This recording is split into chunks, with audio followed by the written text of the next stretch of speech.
నమస్తే, welcome back to ఎస్ఎన్టీవీ Telugu. అమెరికాలో ఆర్థిక మాంద్యం, దాని యొక్క ప్రభావం స్టాక్ ఎక్స్చేంజెస్ మీద పడింది. స్టాక్ ఎక్స్చేంజ్లు పేక మేడల్లా కూలిపోతున్నాయి. కోట్లాది రూపాయల డబ్బులు, కోట్లాది రూపాయల ప్రజాధనం ఆవిరిగా మారిపోతుంది. మరి ఇదంతా ఎందుకు జరుగుతోంది? ఇలా ఎంత కాలం పాటు కొనసాగుతుంది? ఈ యొక్క ప్రభావం అన్నది పెద్ద కంపెనీల మీద, చిన్న కంపెనీల మీద, పెద్ద దేశాల మీద, చిన్న దేశాల మీద ప్రభావం చూపించబోతోందా? ఈ ఆర్థిక మాంద్యం ఎంత కాలం పాటు కొనసాగే అవకాశం ఉంది? సో దాన్ని బేస్ చేసుకొని స్టాక్ ఎక్స్చేంజ్లు ఎన్ని రోజుల పాటు ఈ విధంగా నష్టాలను చవి చూడాల్సి ఉంటుంది.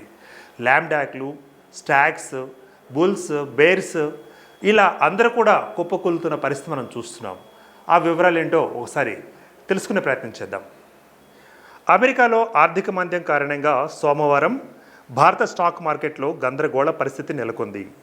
2000 పాయింట్ల భారీ పతనంతో బాంబే స్టాక్ ఎక్స్చేంజ్ 30 షేర్ల సెన్సెక్స్ 80,000 దిగువన పతనమైతే నేషనల్ స్టాక్ ఎక్స్చేంజ్ నిఫ్టీ కూడా దాదాపు 800 పాయింట్ల మేర పతనమైంది. ఈ భారీ పతనం మధ్య నిమిషాల వ్యవధిలోనే దాదాపు 10 లక్షల కోట్ల స్టాక్ మార్కెట్ ఇన్వెస్టర్లు నష్టపోయారు. బలహీన ప్రపంచ సంకేతాల మధ్య స్టాక్ మార్కెట్ ఆగస్టు 5 సోమవారం తీవ్ర నష్టాలతో ప్రారంభమైంది. బీఎస్ఈ సెన్సెక్స్ 1310.47 పాయింట్లు లేదా 1.62% పతనంతో 79,671.48 వద్ద, నిఫ్టీ 404.40 పాయింట్లు లేదా 1.64% పతనంతో 24,313.30 వద్ద ప్రారంభమైంది. మార్కెట్ ప్రారంభంలో 2,368 షేర్లతో భారీ క్షీణత నమోదు చేసుకుంది. కాగా దాదాపు 442 షేర్లలో పెరుగుదల కనిపించింది. రెండు మార్కెట్ ఇండెక్స్లలో ఈ ప్రారంభ పతనం కొన్ని నిమిషాలలో మరింత పెరిగిపోయింది.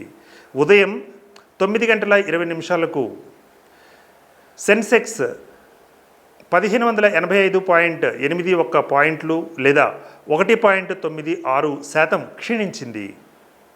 ఇక 79,396.14 స్థాయికి చేరుకోగా నిఫ్టీ 499.40 పాయింట్లు లేదా 2.02% పడిపోయి మొత్తం మీద 24,218.30 స్థాయికి పడిపోయింది.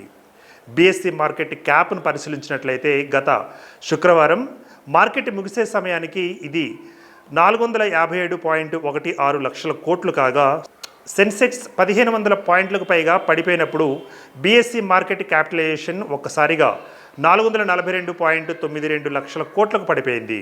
దీని ప్రకారం ఇన్వెస్టర్లకు 10.24 లక్షల కోట్ల రూపాయల నష్టం వాటిల్లింది. ఈ తగ్గుదల ఇక్కడితో ఆగలేదు, కానీ వ్యాపారం పెరిగే కొద్దీ పెరిగింది.